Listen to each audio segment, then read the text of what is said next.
Your pediatrician handed you a prescription for MiraLAX and said it was safe, routine, no big deal, just something to help your child poop more easily. But then something else started happening. The constipation, it didn't really fully resolve. Your child became more anxious, more emotional. Meltdowns started showing up out of nowhere. Sleep got harder. Behavior shifted in ways you couldn't quite explain. And deep down, you started wondering if this was more than just a gut issue. Now, what no one has told you is this. MiraLAX is not FDA approved for children under the age of 17. And over the years, the FDA has received thousands of reports from parents describing serious neuropsychiatric side effects in kids. That's including anxiety, aggression, mood changes, paranoia, and obsessive behaviors. Now, this video is for the parents who were told that MiraLAX was harmless, but are now questioning what they're seeing at home. It's for parents whose child has been stuck in a cycle of chronic constipation, medications, and recurring symptoms that never fully resolve. And it's for parents who are ready to understand why constipation keeps coming back in the first place. Now, in this video, we're going to talk about why MiraLAX was never approved for kids, what the research and the reports actually show, how constipation is often a nervous system issue long before it's a digestive one, and why laxatives may quiet the symptom without ever fixing the root cause.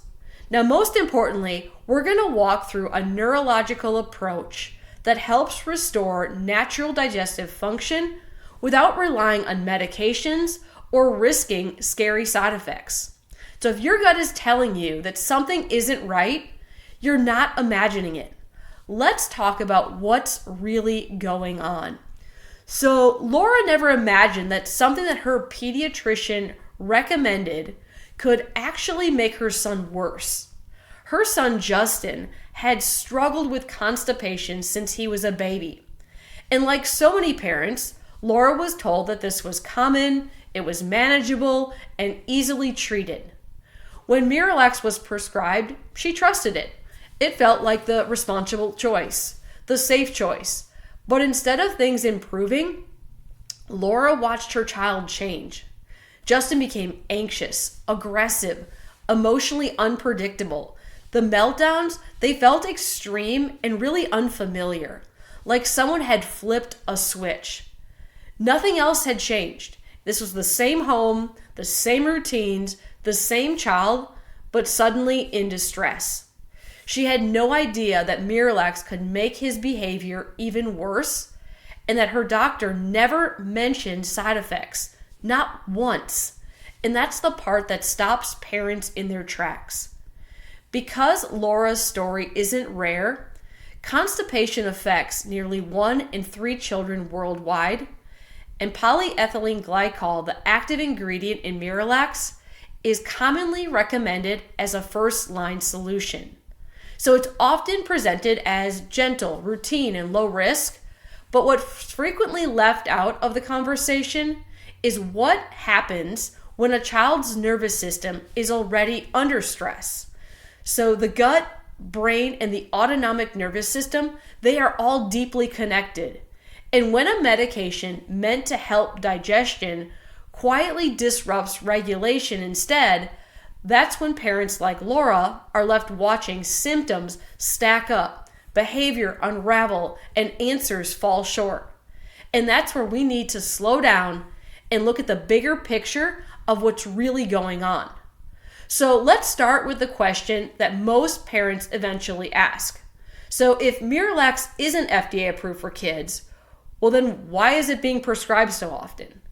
MiraLAX has never been approved by the FDA for use in children under the age of 17. When it's recommended for kids, it's considered an off-label, meaning that it hasn't gone through the same safety and efficacy standards for pediatric use that many parents assume that it has.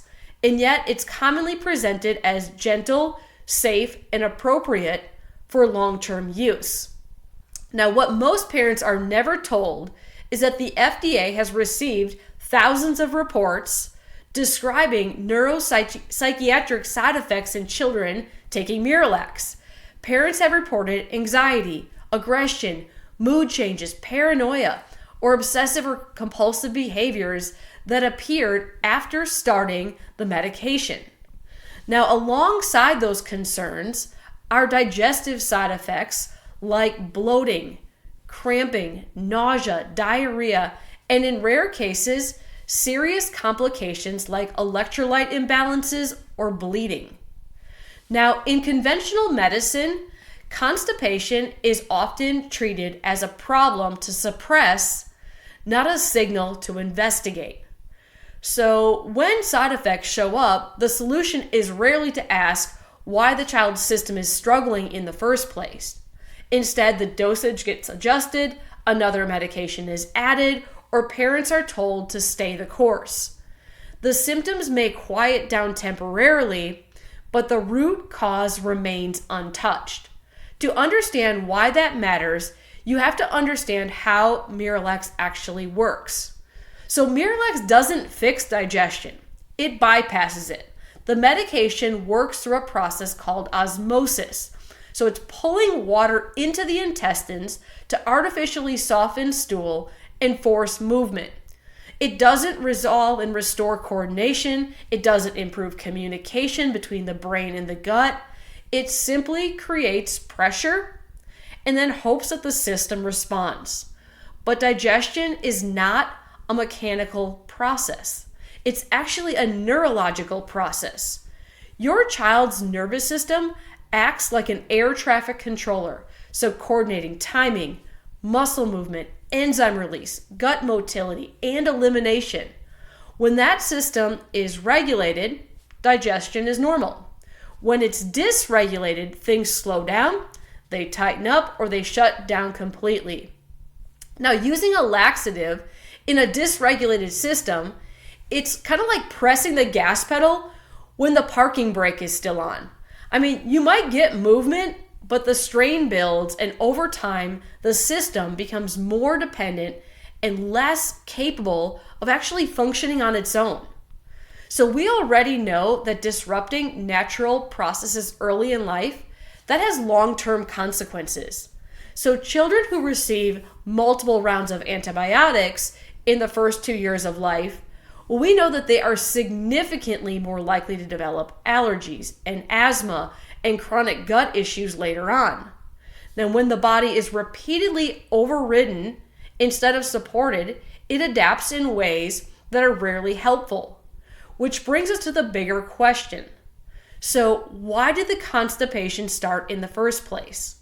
Now, for many kids, it didn't begin when the symptoms actually showed up. It really started much earlier. So stress during pregnancy, that can actually shape how a baby's nervous system develops, often priming it toward a heightened fight or flight response. And then birth interventions, so things like C-sections, forceps, or vacuum deliveries, they can place physical stress on the upper portion of the neck and the nervous system at the very beginning of life, creating areas of restriction that interfere with communication between the brain and the body. And then environmental toxins, from things like pesticides to plastics to heavy metals, add another layer of neurological stress. Repeated courses of antibiotics, they disrupt gut bacteria and they weaken digestive resilience over time. Individually, these factors matter, but together they create what we often call a perfect storm. The child's nervous system becomes stuck in a sympathetic, stress-driven state. So it's kind of like a computer with too many tabs open, overheating, lagging, and unable to manage basic background tasks. Digestion, which requires calm, coordination, and rhythmic movements, is often one of the first symptoms or systems to actually suffer. So this is where the conversation needs to change. So instead of asking how to force the gut to move, we need to ask why the nervous system can't regulate digestion on its own. That's where a neurological approach comes in. So neurologically focused chiropractic care looks at constipation not as a standalone gut issue, but it's actually a sign of nervous system imbalance. Through a thorough assessment, including insight scans, we're able to see how a child's nervous system is functioning in real time. So these scans measure heart rate variability to assess stress and regulation, thermal patterns that reflect inflammation and autonomic imbalance, and muscle tension that points to areas of neurological interference. So when subluxations or traffic jams in the nervous system are present, we know that the nervous system isn't communicating clearly. The communication has become slowed, sluggish, and bogged down, which eventually shows up as some kind of symptom. Now, in our office, we use gentle, specific adjustments to eliminate these traffic jams or subluxations, which then help reduce sympathetic stress, and it activates the vagus nerve. This shifts the body out of that constant fight or flight and back towards the rest and digest. Often digestive motility is one of the first things to improve when nervous system balance is restored. That's exactly what happened with Justin. So his insight scans, they showed clear signs of sympathetic dominance and neurological stress. And then as care progressed and his nervous system began to regulate, his bowel movements normalized, the stomach pain, that started to fade, and just as importantly, the behavioral changes that once felt alarming began to settle. His regulation improved so significantly that he was eventually able to continue his ADHD medication.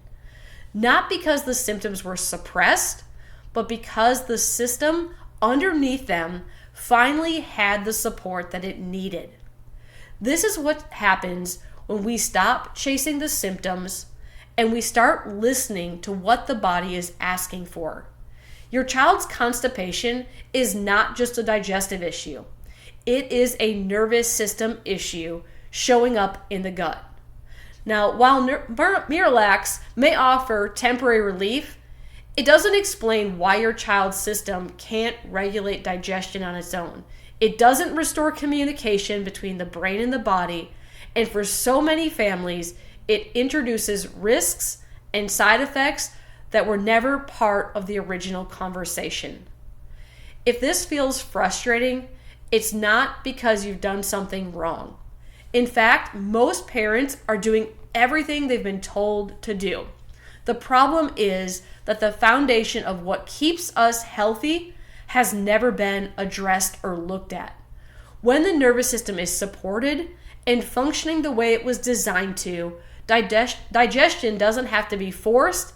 It can finally work the way it's supposed to. And once that foundation is restored, the other things that are doing to build health, they finally start to work efficiently. So if your child is stuck in a cycle of chronic constipation, or if you've noticed changes after starting MiraLAX or other medications, we want you to know that there are drug-free options that look deeper and are focused on the root cause. You deserve answers that make sense, and your child deserves care that supports their whole system, not just the symptom. So if you're ready to take the next step, you can find more information at the link in our bio. You can send us a message, or you can reach out to schedule directly with our E320 Chiropractic team. We are here to help you. You understand what's really going on and to move forward with clarity. Because your family deserves more than temporary fixes. You deserve hope, real answers, and a clear path forward.